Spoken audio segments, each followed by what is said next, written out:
할렐루야. 오늘도 하나님의 놀라운 은혜와 주님의 풍성한 사랑이 우리 가운데 충만하길 주님의 이름으로 축원합니다. 여러분 혹시 이 노래 알고 계시나요? 동남풍아 불어라 서우풍아 같이 부르세요. 가시밭에 백합화 예수 향기 날리니 할렐루야 아멘.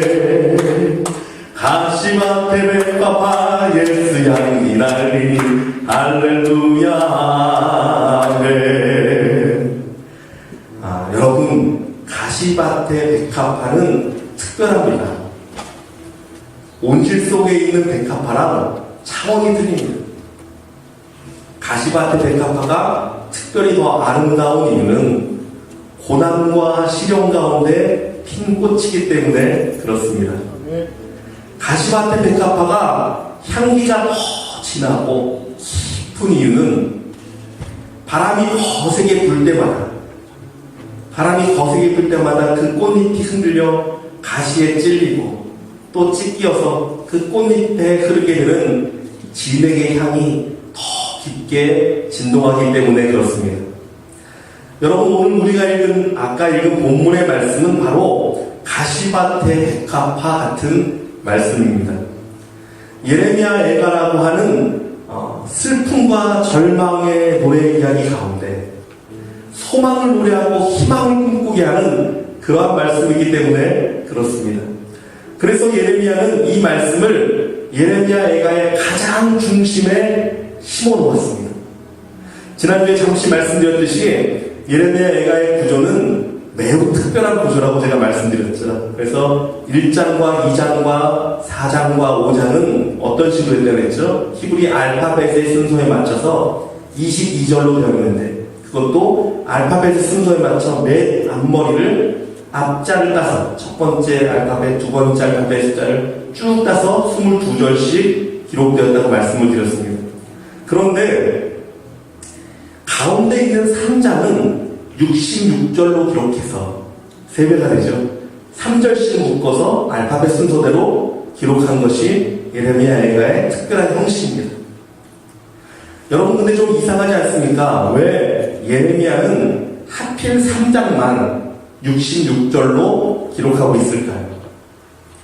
사실 여러분 예레미야 애가의 전체적인 구조는 3장을 중심으로 1장과 2장 그리고 4장과 5장이 둘러싸이는 구조를 보이고 있습니다. 특별히 3장 가운데서 정중앙에 잡고 있는 오늘 우리가 읽은 본문은 예레미야 애가의 가장 핵심의 내용을 품고 있습니다. 아까 말씀드렸듯이 가시밭 가운데 슬픔과 눈물 가운데 정 가운데서 아롱아롱 거리는 소망과 희망의 빛을 담고 있는 가시밭의 백합화 같은 부분입니다. 나라가 멸망하고 성전은 파괴되고 자녀들은 비참하게 죽어가고 남은 자들은 포로로 끌려가는 가장 비참한 상황. 흘리는 눈물의 정 가운데 소망을 품고 희망을 이야기하고 있습니다. 혹시 여러분 가운데 낙심과 절망 가운데 계신 분이 있으십니까? 남몰래 흘리는 눈물과 아픔이 있는 분이 계십니까? 오늘 이 시간 가운데 하나님의 말씀 가운데 참된 위로와 소망과 희망이 솟아나길 주님의 이름으로 축원합니다. 고난의 그 한가운데서 그리스도의 깊은 향기로 다시 일어서는 소망의 꽃을 활짝 피우기를 원합니다. 이것은 여러분 오직 하나님만 하실 수 있는 거예요.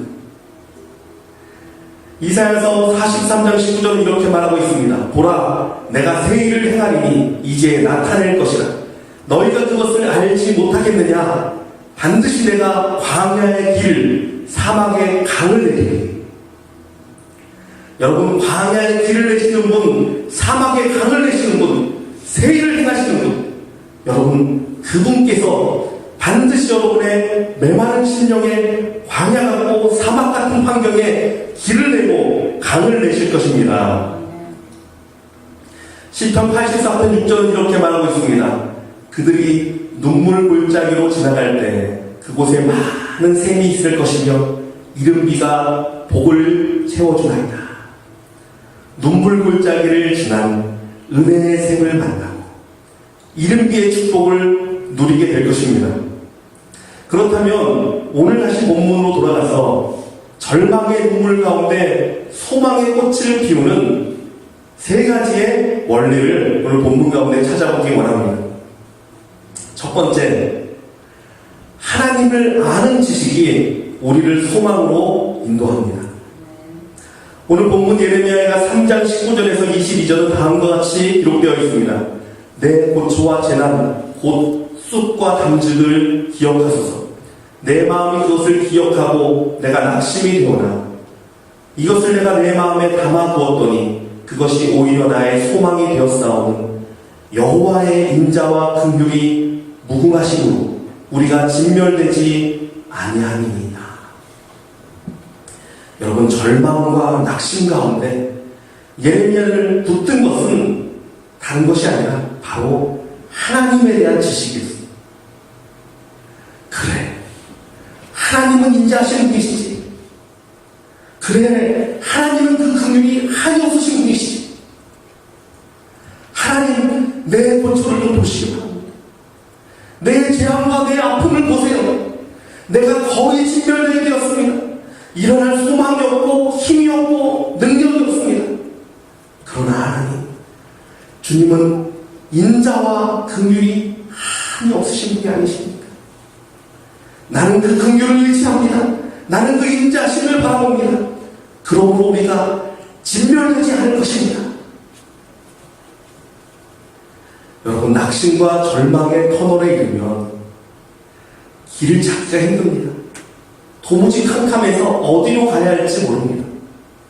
그때 우리의 마음을 뒤흔드는 것이 무엇입니까? 바로 감정이죠. 두려운 마음, 혹은 분노, 절망, 낙심. 더 이상 갈 길이 없는 것 같고 인생이 끝난 것 같고 좌절하게 되고 포기하게 되고, 이것이 우리의 감정 아닙니까? 그러나 여러분, 이런 것들은 결코 해결할 방법이 없습니다. 인생의 구렁텅이에 빠져 헤매일 때 가장 중요한 것은 무엇이냐면 진리의 빛을 붙드는 것입니다.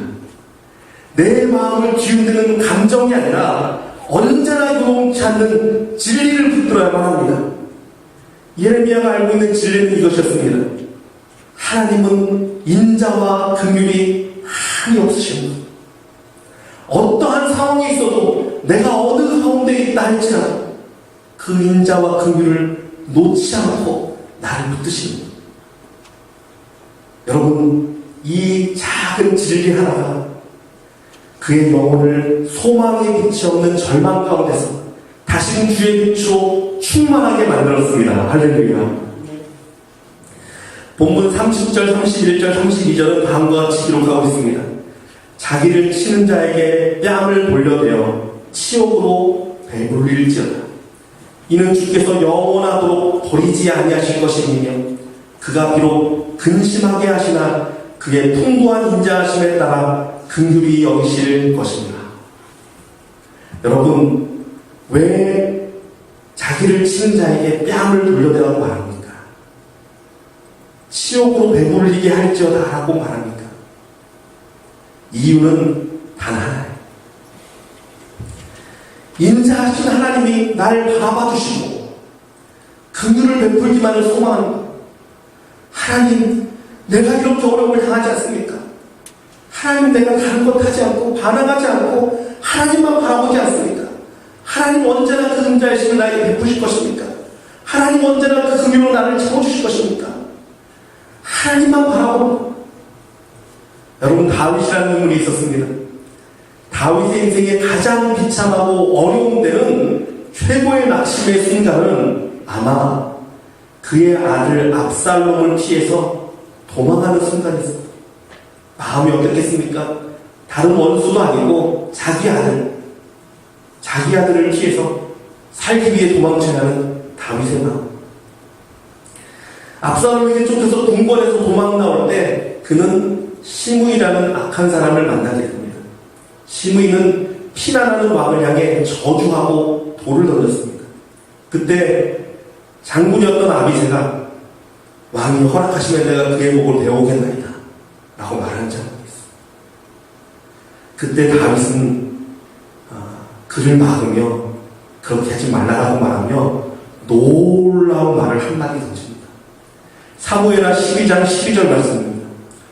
혹시 여호와께서 나의 원통함을 감찰하시니 오늘 그 저주 때문에 여호와께서 선으로 내게 갚아주시리라 하고, 다윗은 감정에 휩쓸리지 않았습니다. 그리고 그가 알고 있는 여호와에 대한 지식, 긍휼하신 하나님, 내 원통함을 갚아주시는 하나님, 그 하나님을 떠올리며 묵묵히 그 고난을 감당하며 나아갑니다.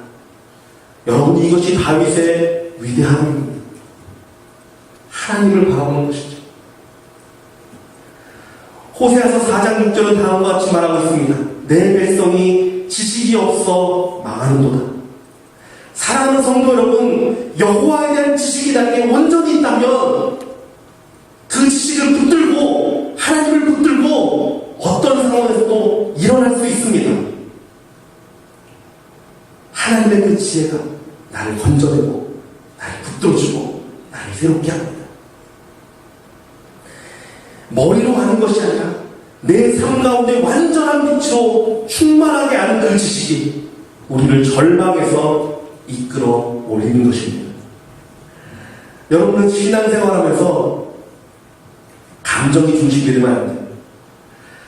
내가 신앙생활 처음 할 때는 기도만 해도 눈물이 나오고 찬양만 해도 눈물이 나오고 예배 앉기만 해도 감동이 맺는데, 이제는 찬양을 드려도 기도를 드려도 예배를 드려도 아무런 감동 없고 아무런 느낌이 없고 말씀을 봐도 맹맹하고, 여러분, 뭔가 마음이 안 닿기 때문에 하나님으로부터 멀어진 사람들 얼마나 많은지 모릅니다. 여러분, 이런 사람들은 무엇입니까? 감정으로 하나님을 만나려고 하는 것. 처음에는 하나님 은혜를 막 부어주십니다. 그것만 생각해요. 여러분, 그러나 중요한 것은 진리로 하나님을 만나야 돼요. 내 감정이 움직이지 않는 날도 하나님은 완전한 분이시고 하나님은 나를 사랑하시고 나를 붙드시고 인자와 자비가 영원하신 분이십니다. 나는 이 진리를 붙들고 오늘도 기도하며 강구하며 나아갑니다. 여러분, 우리가 이렇게 나아갈 때 우리의 믿음과 우리의 감정도 따라가는 것입니다. 이러할 때 이 진리가 우리를 붙들고 흔들지 않는 믿음으로 우리를 세워가는 것입니다. 사랑하는 성도 여러분, 하나님으로 충만한 자들 되기 원합니다. 특별히 우리 새해부터는 40일 말씀 통독, 우리 40일 동안 신약성경을 통독하는 우리 시간을 갖습니다. 1월 1일부터 2월 9일까지. 여러분, 저는 소망하기를 그때 우리 교회 모든 성도들이 다 동일하게 신약을 통독하고 나아갔으면 좋겠어요. 왜냐하면 여러분, 하나님 말씀으로 새해를 시작하기 위해서, 하나님 말씀을 붙들므로 새해 하나님이 어떻게 우리에게 은혜 주시고 어떻게 그 말씀대로 역사하는지 우리 모든 성도가 함께 경험하며 나아가기 위해 여러분 이것을 준비하고 있습니다. 여러분 마음 가운데 기도하며 하나님을 아는 식으로 새해는 내가 채워가겠노라, 이것으로 내가 일어나겠노라 고백하며 나아가는 저와 여러분 되기를 주님의 이름으로 축원합니다. 두 번째로는 기다림의 때를 통과해야 합니다. 본문 25절에서 26절을 이렇게 말하고 있습니다. 기다리는 자들에게나 구하는 영혼들에게 여호와는 선하시도다. 사람이 여호와의 구원을 바라고 잠잠히 기다림이 좋도다. 여러분, 누구에게나 기다림의 때가 있습니다. 여호와를 소망하며 기다리는 마음, 이것이 우리에게 절대적으로 필요합니다. 호세아서 2장 15절은 이렇게 말합니다. 거기서 비로소 저의 포도원을 저에게 주고 아골 골짜기로 소망의 문을 삼아주리니. 여러분, 하나님은 어떤 분이냐면 아골 골짜기로 소망의 문을 삼아주신 분. 하나님을 모르는 사람은 아골 골짜기를 만나면 그것이 끝입니다. 죽음입니다. 절망입니다. 그러나 하나님을 의지하는 자는 그 아골 골짜기가 소망의 문이 되는 줄 믿으시기 바랍니다. 여러분, 그 소망의 문을 지나기 원합니다. 기다림으로 통과하기 원합니다. 여러분, 우리가 왜 기다려야 합니까? 하나님의 소품이 기다리는 소품이기 때문에. 하나님이 그러지 않습니까? 탕자를 기다리는 아버지의 마음, 아직도 상고 가운데 밖에 나와서 한없이 아들을 기다립니다. 언제까지? 그 아들이 돌아올 때까지. 이것이 아버지의 마음. 그래서 우리도 하나님 앞에 인내하며 기다리기를 하나님은 원하고 계십니다. 여러분, 요셉을 생각해 보십시오. 우리 수요일날은 창세기를 계속 묵상하지 않습니까?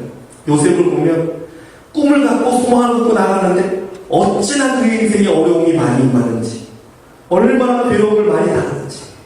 그러나 요셉이 한 번도 포기하지 않고 기다리며 소망하며 나아갈 때 하나님께서 그에게 놀랍게 채워주시고 놀라운 역사가 일어나지 않습니까? 사랑하는 성도 여러분, 우리는 기다리며 소망하는 자들이 되기 원합니다. 하나님의 말씀이 임할 때까지, 그의 말씀이 역사할 때까지 온전히 기다리며 나아가는 저와 여러분 되길 주님의 이름으로 축원합니다. 세 번째로는 여호와께 나아가 손을 들고 간구하는 자가 소망을 얻게 됩니다. 우리 본문 40절에서 41절을 읽어드리겠습니다. 우리가 스스로 우리의 행위들을 조사하고 여호와께로 돌아가자. 우리의 마음과 손을 아울러 하늘에 계신 하나님께 들자. 여러분, 기도의 분량이 차야 응답이 이루어집니다. 이것이 하나님의 역사입니다.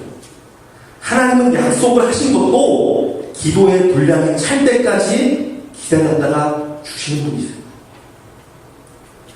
이삭을 생각해 보십시오. 이삭은 약속의 자손이었습니다. 약속대로 그의 후손을 통해서 많은 나라와 민족이 나와야 합니다. 그런데 결혼한 리브가에게 아이를 낳지 못하는 일이 벌어져요. 분명 약속은 받았는데 응답이 막혀 있습니다. 여러분, 우리 삶에 이런 일이 많지 않습니까? 하나님으로부터 약속은 받았는데 마음에 하나님에게 주신 약속이 있는데 응답이 막혀 있어요. 여러분, 이럴 때 어떻게 됩니까? 창세기 25장 21절을 이때를 다음과 같이 말하고 있습니다. 이삭이 그의 아내가 임신하지 못함으로 그를 위하여 여호와께 간구하매 여호와께서 그의 간구를 들으셨으므로 그의 아내 리브가가 임신하였다. 간구했어요. 간절히 하나님께 간구했어요. 하나님의 약속을 속히 이루어 주셔서 하나님 그 약속이 이루어지기 원합니다. 간구할 때 역사가 일어납니다. 여러분, 가만히 있으면 되지 않습니다. 하나님 앞에 부르짖고 간구하고 나가는 저와 여러분 되기 원합니다. 에스겔서 36장을 살펴보면 하나님께서 이스라엘에게 회복의 말씀을 주시면서 내가 너를 회복해 하겠다라고 말씀하시면서 다음과 같은 말씀을 하시는 것이 나옵니다. 에스겔서 36장 37절입니다. 주 여호와께서 이같이 말씀하셨느니라. 그래도 이스라엘 족속이 이같이 자기들에게 이루어주시기를 내게 구하여야 할지라 내가 그들의 수요를 양떼같이 말아주게 하리라. 그래도 이스라엘 족속이 이같이 자기들에게 이루어주기를 내게 구하여야 할지라. 사랑하는 성도 여러분, 하나님이 여러분 가운데 주시려는 약속과 은혜가 있습니다. 그럼 어떻게 됩니까? 가만히 있으면 되지 않습니다. 그래도 내게 간구하여야 될지라. 하나님께 부르짖고 간구하고 의지하고 나갈 때 하나님께서 반드시 그걸 이루어주시는 역사가 일어납니다. 지난주에 새벽에 말씀을 증거하다가 로마서 5장 5절을 읽으면서 마음이 막 뜨거워졌어요. 이 말씀입니다. 소망이 부끄럽게 아니함은 우리에게 주신 성령으로 말미암아 하나님의 사랑이 우리 마음에 부음바 되니. 이 말씀이 얼마나 은혜로운지. 하나님이 우리에게 소망을 주셨는데 우리가 하나님에게 소망을 품고 나가지 않습니까? 근데 이 소망이 부끄러움을 당하지 않는다. 왜?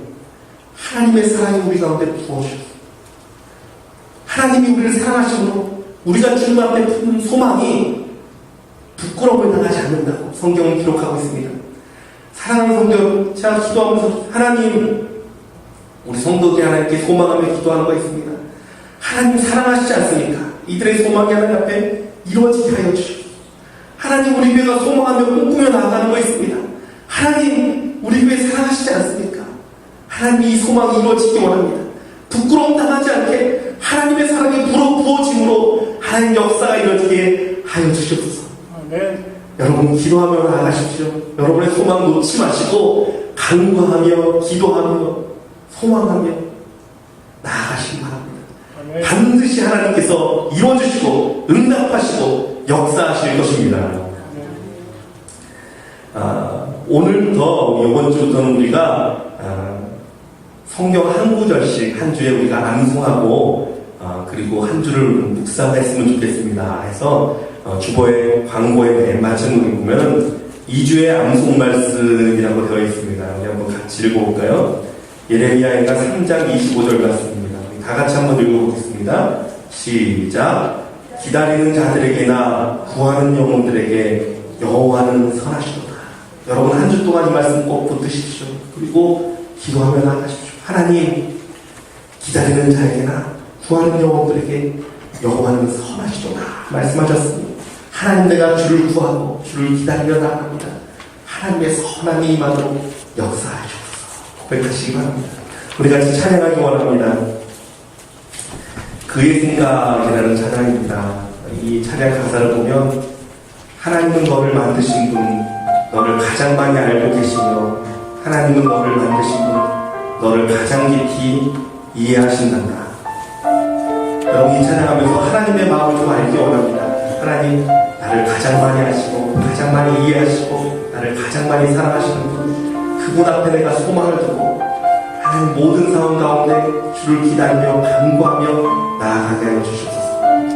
고백하며 찬양하기 원합니다.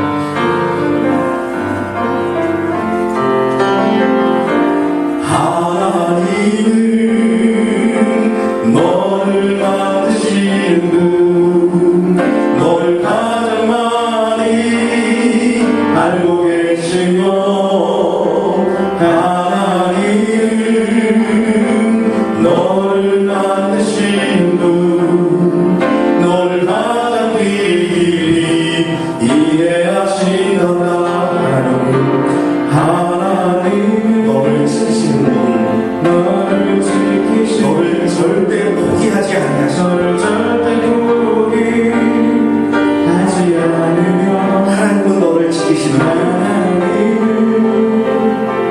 너를 쉬지 않고 지켜보신다. 너를 쉬지 않고 지켜보신다. 그의 생각 셀 수 없고 그의 잠이 무궁하며 그의 성실 날마다 새롭고 그의 사랑 끝이 없단다. 하나님은 너를 원하시는 분,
기도하기 원합니다.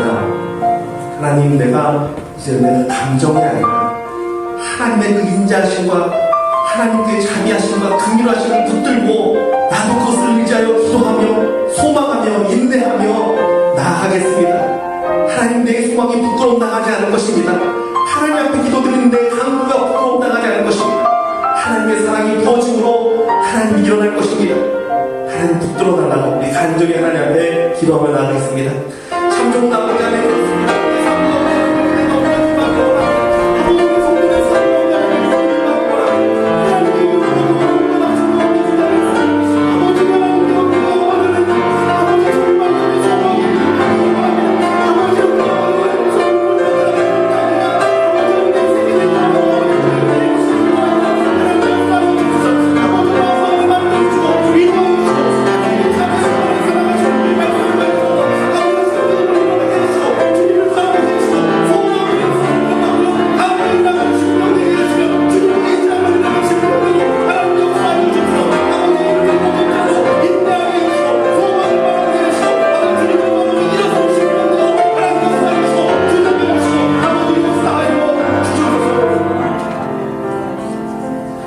사랑하는 아버지 하나님, 우리 성도들을 위해 기도합니다. 하나님,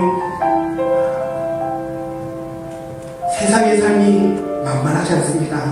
하나님, 때로는 너무나 낙심될 때가 있고 힘들 때가 있고 좌절될 때가 있고 너무나 지쳐서 아버지 일어나지 못할 때도 하나님이 있습니다. 하나님, 우리 성도들 불쌍히 여겨주시고 하나님의 은혜를 베풀어 주셔서 하나님, 그 가시밭에 백합화가 피는 것처럼 하나님의 광야 같은 시간을 건다 할지라도 하나님의 그 은혜의 생수가 아버지 그 가운데 흐르게 하여 주시고 사막의 강이 흐르게 하여 주시고 놀라운 하나님의 은혜의 역사가 일어나도록 하나님 역사하여 주소서. 혹시 우리 가운데 낙심한 자 있습니까? 좌절 가운데 있는 자 있습니까? 하나님의 그 마음의 문을 두드려 주시고 그 귀를 열어주셔서 하나님의 마음과 하나님의 생각이 어떠한지 알려주시고 하나님의 인자하심과 하나님의 긍휼하심이 어떠하신지 알게 하여 주셔서 아버지 하나님, 다시금 아버지 진리를 붙들게 하여 주시고 하나님을 붙들게 하여 주시고 하나님 붙들면 다시금 일어나는 심령대도 하나님 역사하여 주셔서 하나님 앞에 아버지 소망을 붙고 기도하고 강구하는데 하나님의 응답이 이루어지지 않으므로 아버지 마음 상한 심령들이 있습니다. 하나님의 불쌍히 여겨주시고 하나님의 소망이 부끄럽지 되지 아니하면 하나님의 사랑이 우리 가운데 부어짐이라 말씀하셨사오니 하나님의 사랑을 부어주시고 은혜를 부어주셔서 다시금 아버지 소망하며 나아가게 하시고 다시금 인내하며 나아가게 하시고 반드시 하나님이 이루신 그날을 꿈꾸며 일어서며 나아갈 수 있도록 하나님이 역사하여 주시고 주장하여 주셔서 그래서 아버지 하나님, 예레미야의 이 귀한 말씀처럼 우리도 모든 상황 가운데 여호와를 바라보며 손을 들어 주께 간구하며 주의 인자하심과 긍휼하심을 바라보며 하나님을 찬양하며 나아가는 우리 모든 성도가 되도록 또한 우리 교회가 되도록 주 역사하여 주시옵소서. 살아계신 예수 그리스도의 이름으로 기도드리옵나이다.